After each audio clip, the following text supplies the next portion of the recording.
Dear friends, my name is Dr. Amit Javed. I'm a gastrosurgeon, and today I'm going to be talking about a very important topic. I don't think many people do talk about it, and it's basically about corrosive injury to the food pipe and of the stomach.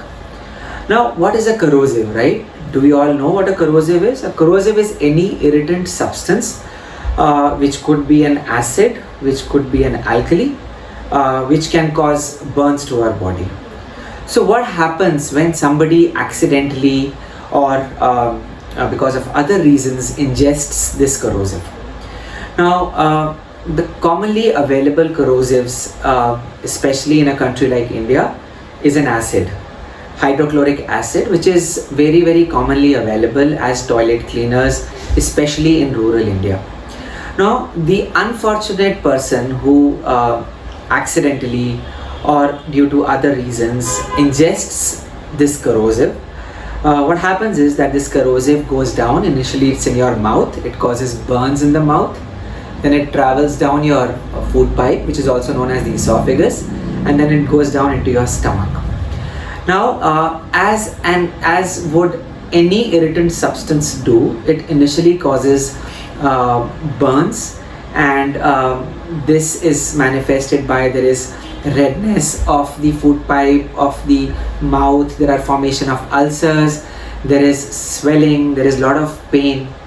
Now, as this acute episodes settles, there is healing. The body heals like it would heal any other burn wound, and this healing is by the process of fibrosis. There is a lot of scar formation, fibrous tissue formation. So your hollow food pipe or your hollow stomach, it starts getting contracted. So the hollow lumen, like a pipe, it strictures. So the opening of this food pipe, the opening of the stomach, it closes. Now, what closing of the food pipe or closing of the stomach does to the patient is that the patient is unable to swallow. Now, depending upon the severity of injury, the patient might not swallow solid food, the patient might not be able to swallow liquids, and at times the condition becomes so horrible that the patient is not even able to swallow even his own saliva.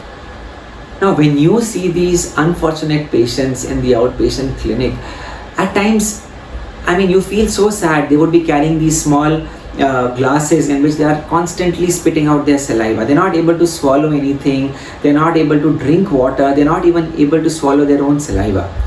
So most often what is done for these patients as a temporizing measure is that a small surgery is done, and a small feeding pipe is directly inserted into the tummy, directly into the intestine, so that some form of liquids can be given to these patients to support their nutrition.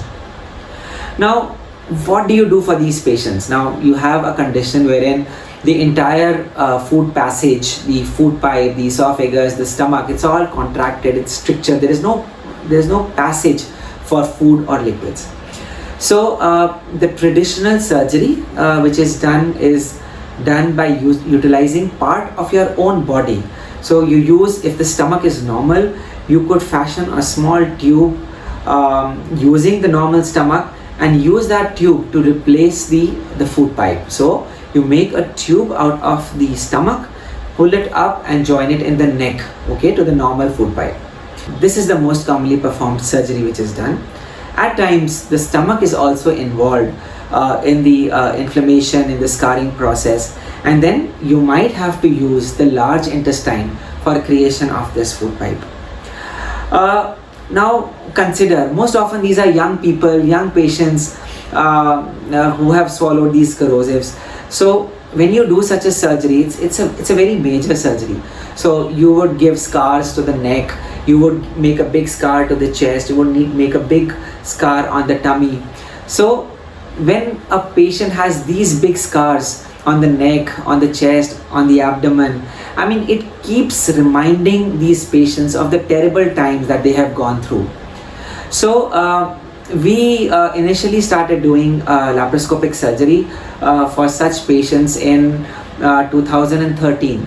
So we reported our experience, which was published in one of the big journals in America, about doing this procedure using the stomach or using the colon, and doing the entire procedure by the laparoscopic technique. Now, what is done in laparoscopy is that you do not give these big incisions on the neck, on the chest, or on the tummy. So you make small incisions like a 1 centimeter or a 2 centimeter incision. Through these small incisions, you would introduce instruments into the abdomen. You create a new food pipe using either the stomach or the part of the large intestine, and then join this new food pipe into the neck. Now, most of these patients will have very good outcomes, provided they meet a specialist. So these people will be able to eat each and everything like a normal patient does.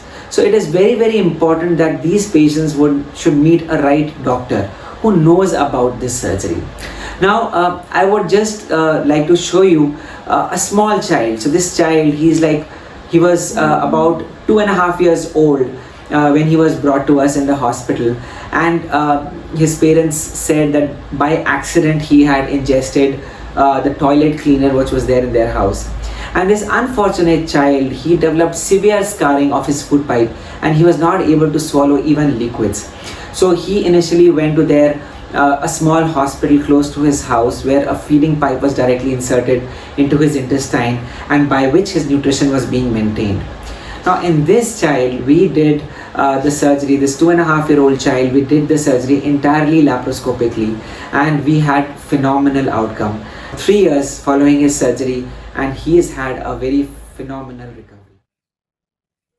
So basically my message to you all is that first of all, it's a very bad complication.